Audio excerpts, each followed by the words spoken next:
안녕하세요. 은호 ASMR입니다. 한 주 또 잘 지내셨나요? 네, 이렇게 또 한 주 만에 인사를 드리게 됐습니다. 오늘은 제가 오랜만에 책 읽기 컨텐츠로 돌아왔습니다. 우린 조금 지쳤다라는 책인데요. 오랜만에 좀 진성으로 책 읽기 컨텐츠를 하려고 합니다. 근데 사실은 지금 목 상태라든지 또는 원래 제가 발음이 별로 안 좋아서 책 읽기 컨텐츠를 안 하려고 했었는데 이렇게 책을 보내주셔가지고 제가 한번 읽어봤는데 내용이 너무 좋아서 이거를 꼭 저의 구독자분들에게 전해드리고 싶었어요. 그래서 대충 내용은 번아웃에 관한 내용이에요. 번아웃이란 좀 한마디로 말하면 탈진 증후군이라고 해야 될까요? 네, 아무튼 좀 번아웃에 대해서 요즘에 좀 관심이 많았는데 이렇게 좀 책을 보내주셔서 읽어봤습니다. 아마 많은 분들께서 좀 공감하실 내용이 아닌가 싶어서 이렇게 좀 오늘은 책 읽기 컨텐츠, 책 읽기 ASMR을 해보겠습니다. 네, 책의 제목은 우린 조금 지쳤다입니다. 네, 다소 부정확한 발음과 목소리이어도 양해 부탁드리겠습니다. 최대한 또박또박 읽어볼게요. 박종석 지은이님이시고요. 네, 아무튼 그러면 한번 바로 읽어보겠습니다. 프롤로그부터 읽어드릴게요. 당신이 아프지 않았으면 좋겠습니다. 코로나19와 우울감을 합친 코로나 블루라는 말이 유행이다. 그도 그럴 것이 집 안에서 마스크 속에서 갇혀 지낸 지 9개월이 넘었다. 이제는 거의 1년이 다 돼가네요. 불황은 더 깊어지고 자영업자들은 줄줄이 폐업하고 청년들은 역대급 치연난을 마주하고 있다. 그 와중에 서울의 아파트값이 천정부지로 솟더니 기어이 정고점을 찍었다. 개인 투자자들은 영혼까지 끌어모을 기세로 돈을 마련해 주식 투자에 뛰어들고 있다. 이처럼 코로나19는 우리의 육체적인 건강만 위협하는 것이 아니라 서로를 고립시키고 상대적 박탈감을 더욱 심화시켰다.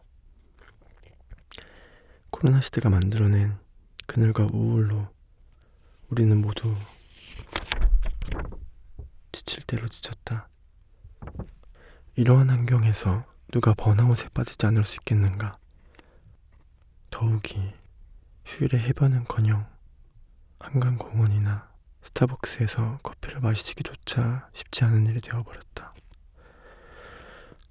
노래방도 PC방도 갈 수 없다.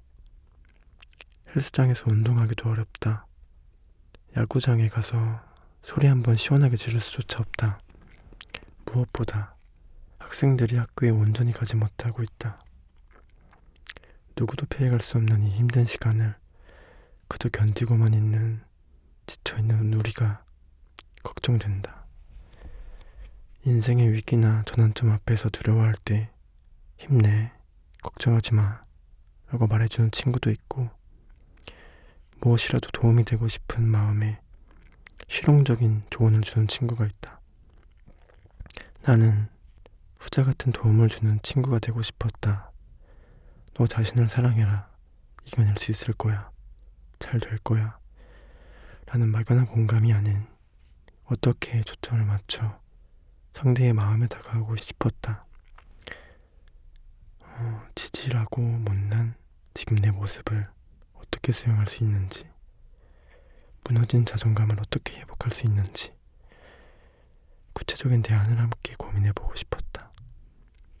15년 동안 정신과 의사로 수많은 사람을 상담하면서 인생 앞에서 용기를 잃고 좌절한 사람들에게 듣기 좋은 위로보다 실제 내 삶을 조금이라도 바꿔줄 어떻게에 대한 방법이 절실하다는 것을 깨달았다.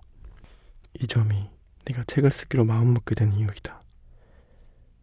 더욱이 친구조차 편하게 만나기 어려운 코로나 시대에 외로움과 우울감, 피로감, 무기력으로 힘들어하고 있을 이들을 위해 글을 쓰고 싶었다. 당신과 공감하고 마음을 일으켜 세우며 그 변화의 기쁨을 글로 공유하고 싶었다. 번아웃을 겪은 한 사람으로서 당신은 나처럼 오래 힘들지 않았으면 좋겠습니다. 라는 마음이 책 출간을 위한 어려운 지피를 끝낼 수 있게 해주었다. 이 책이 따뜻한 친구처럼 읽히기를 바란다. 정신건강의학 전문의 박종석 지은씨고요. 그럼 한번 본문으로 읽어보겠습니다. 누구나 한 번쯤 번아웃이 찾아온다. 무엇 때문에 이렇게 힘들고 우울한지 모르겠어요. 특별히 나쁜 일도 없는데. 원인을 알 수 없는 무력감으로 일상의 한계를 느껴 정신과를 찾는 사람은 의외로 많다. 나는 하루에 대략 30명의 환자를 진료하는데 그중 10명 정도는 이런 피로와 우울 증상을 호소한다. 특히 업무 스트레스를 지속적으로 겪을 수밖에 없는 직장인에게서 많이 나타나는 증상이다. 그렇다고 우울하다고 다 문제가 있는 것일까? 정상과 비정상의 기준은 뭘까? 정신과 의사들은 심리장애로서 우울증을 판단할 때 사회적 기능과 대인관계 기능의 저하를 중요한 잣대로 삼는다. 직장에 자주 지각하거나 무단 결근을 하고 업무에서 번번이 큰 실수를 저지르는 일처럼 말이다. 또 동료와 언성을 높이고 자주 싸운다거나 식사할 때 항상 혼자 먹고 아무도 만나고 싶지 않다거나 하는 사회적 고립감을 느끼는 것도 중요한 판단 기준이다. 이외에도 무기력하거나 시국이 떨어지고 내일 출근할 생각에 잠을 못 자는 등 우울 증상은 다양하다. 흔히 우리는 자존감이 무너질 때 우울해진다. 이는 내가 생각하는 이상과 실제 현실 사이의 격차가 크게 벌어지는 것에서 생기는 감정이 자신을 힘들게 하기 때문이다. 2014년에 방영된 MBC 다큐 스페셜 오늘도 필요한 당신 번아웃에서 실시한 설문조사에 따르면 평균적으로 직장인의 85%가 이 같은 우울증의 초기 상태인 번아웃 증후군을 경험한 것으로 나타났다. 번아웃은 우울증이 오기 전에 우리에게 보내는 신호 같은 것으로 우울증의 경고등이라고 보면 된다. 어떤 사람들은 번아웃이 슬럼프 상태인 것이냐며 묻기도 하는데 이는 의미상 크게 다르다. 슬럼프는 정상적으로 작동하던 내 몸과 마음이 일시적으로 평소와 다르게 기능하지 않는 상태로 당혹감과 짜증, 불안을 야기하는 기간이다. 반면에 번아웃은 만성적인 상태를 보인다. 자신의 에너지를 모두 태운 사람이 거치는 필연적인 과정이다. 자신을 돌보지 않고 모든 기력을 다 쏟아부은 사람만이 번아웃을 경험하는 것이다. 윤호가 방송 프로그램에서 슬럼프가 오는 건 자기 인생에 최선을 다한 것이라고 말한 적이 있다. 보통 번아웃에 대해서는 부정적인 선입관이 있는 듯하다. 번아웃에 빠지면 나약한 것처럼 여겨지고 어서 빨리 번아웃을 극복하고 원래의 능력을 발휘해야 한다는 압박감마저 느낀다. 하지만 윤호의 인상 깊은 말처럼 번아웃은 내가 최선을 다했다는 증표이자 훈장이다. 번아웃이 온 자신을 다독이며 그동안 수고했어 라는 마음으로 번아웃에 대한 공부를 시작하고 치유해 나가면 된다. 번아웃 증후군이란 미국의 심리학자 하버드 프로이덴버거가 처음 사용한 용어로 탈진 증후군으로 불리기도 한다. 어떤 일에 과도하게 몰두하다가 신체적, 정신적 스트레스가 누적되어 무기력증이나 불안감, 우울감, 분노, 의욕 상실 등의 증상이 생기는 것을 뜻한다. 한마디로 조절되지 않는 만성 스트레스로 인해 몸과 마음이 고갈된 상태를 말한다. 우리 몸은 면역력이 약해지고 기능이 저하되었을 때 이를 정상으로 회복시키려는 항상성이라는 특성이 있다. 번아웃은 이 생태적인 특성인 항상성의 기능, 회복 탄력성이 무너진 상태이다.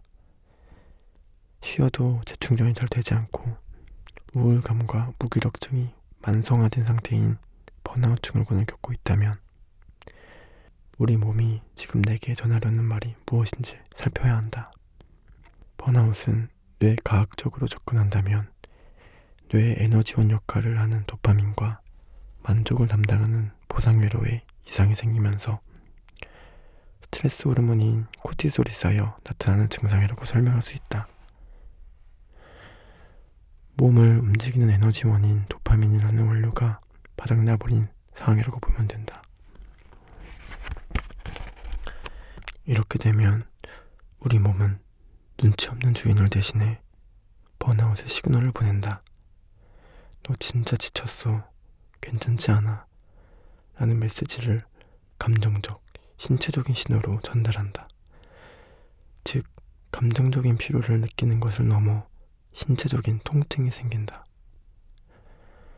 식욕이 떨어지고 맛을 잘 못 느낀다거나 아주 작은 소리에도 예민해진다.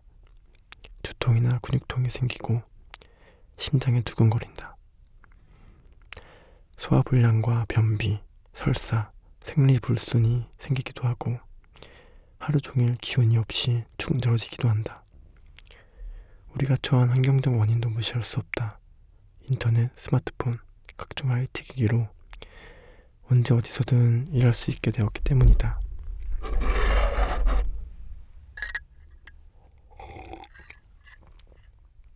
퇴근 후에도 여행 중에도 급한 업무 연락을 받으면 답하지 않을 수 없다. 손에서 일을 놓지 못하고 일과 휴식의 경계가 흐릿해지는 상태가 계속되면 번아웃에 빠질 수밖에 없다. 과도한 부담감도 번아웃의 원인이다.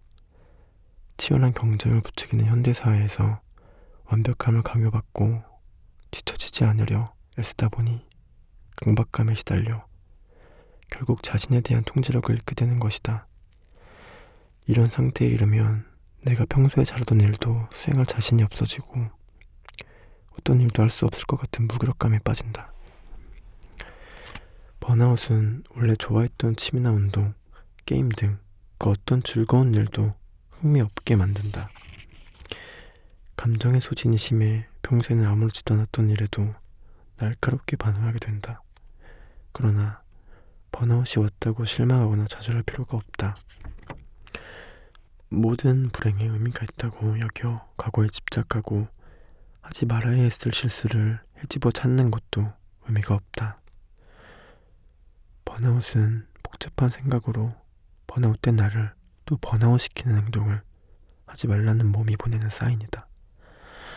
다만 내 상태를 인정하고 인생을 관객처럼 한 발짝 물러나 자신을 바라보는 시간을 갖자.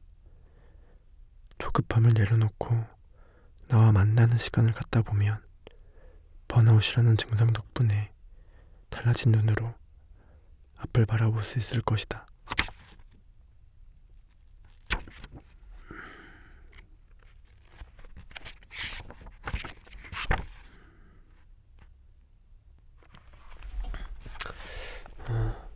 일단은 가장 첫 번째 단락을 읽었고요. 그리고 제가 읽고 싶은 구절을 한 단락을 더 읽어볼게요.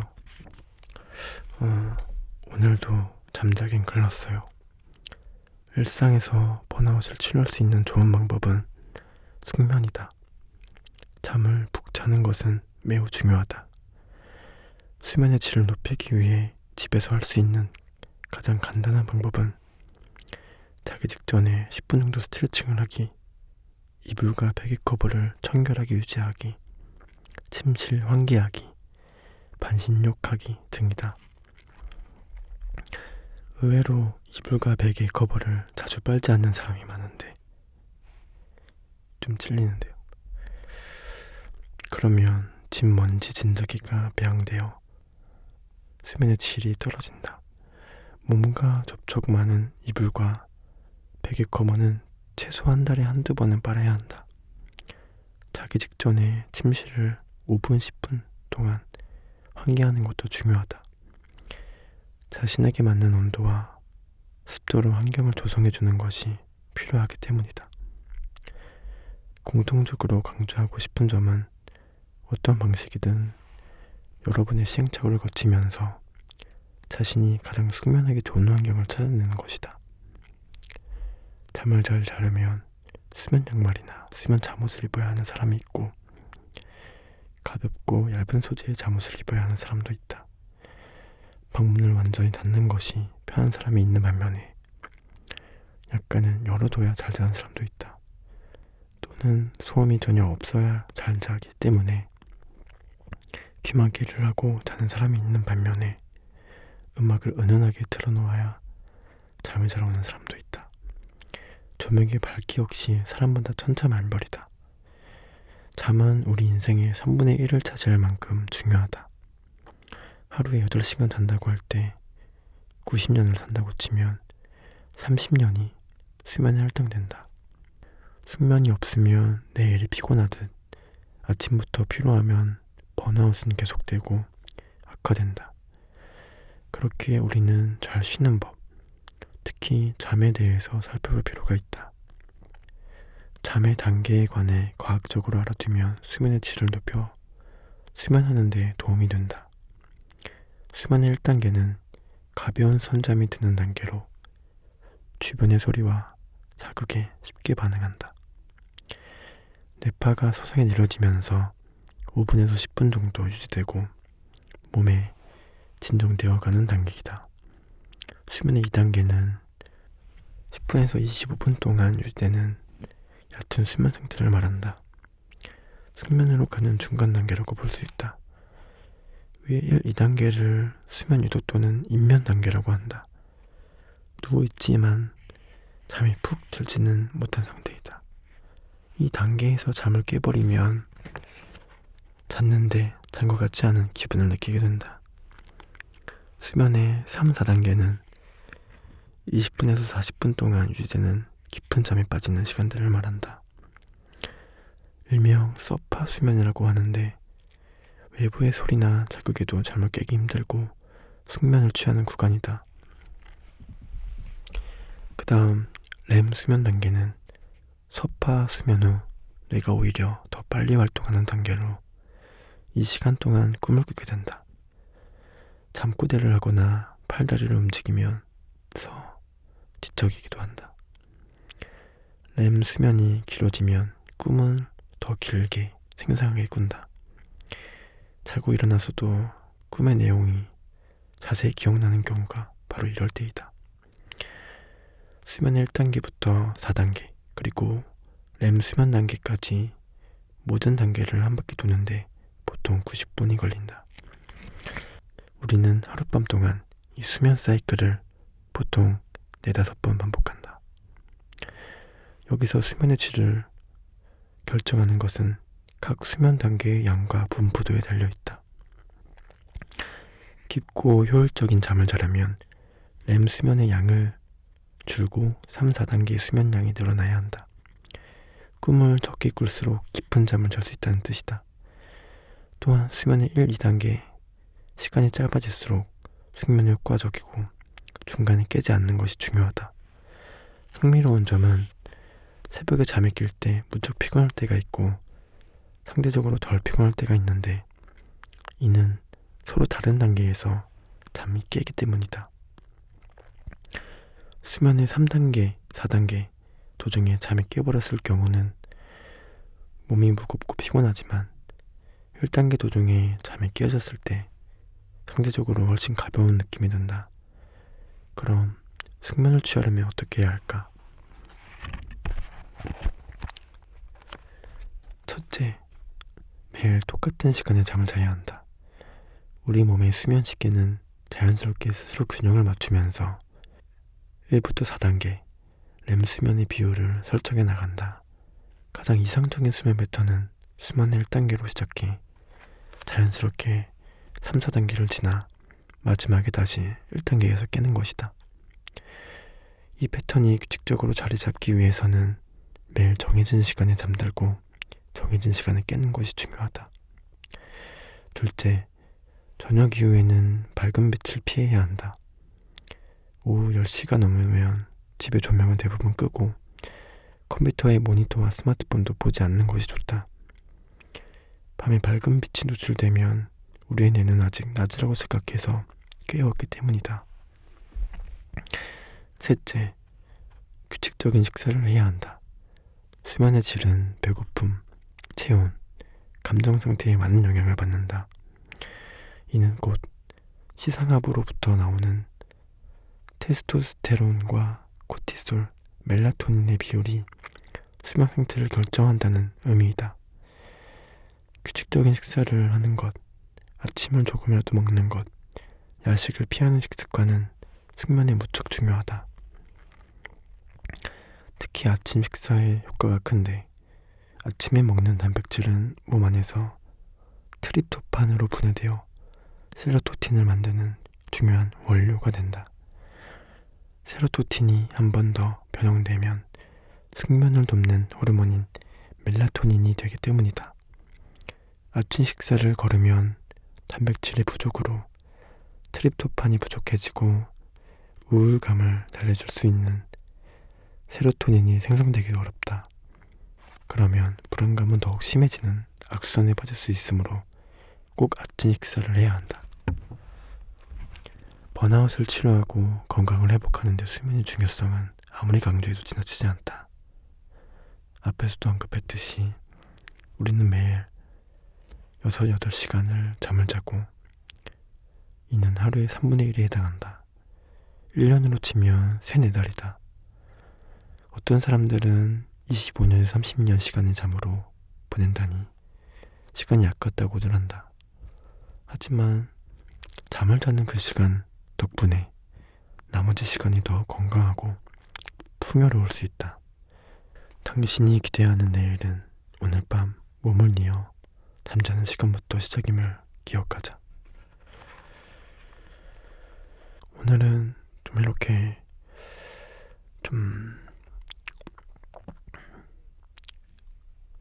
책 읽기 컨텐츠를 진행해봤습니다.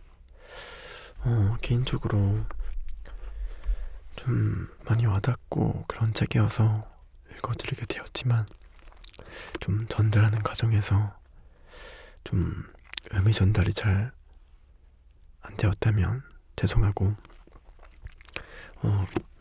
내용이 마음에 드신 분들은 구매하셔서 보셔도 좋을 것 같습니다. 네.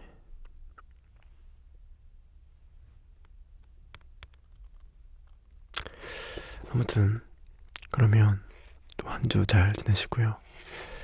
이제 곧 연말인데 뭐 코로나 때문에 연말에도 어디 갈 수 없지만 그래도 하루 한 해 마무리 잘 하시고요. 네, 저는 또 다음 주에 오겠습니다. 그럼 오늘도 안녕히 주무세요.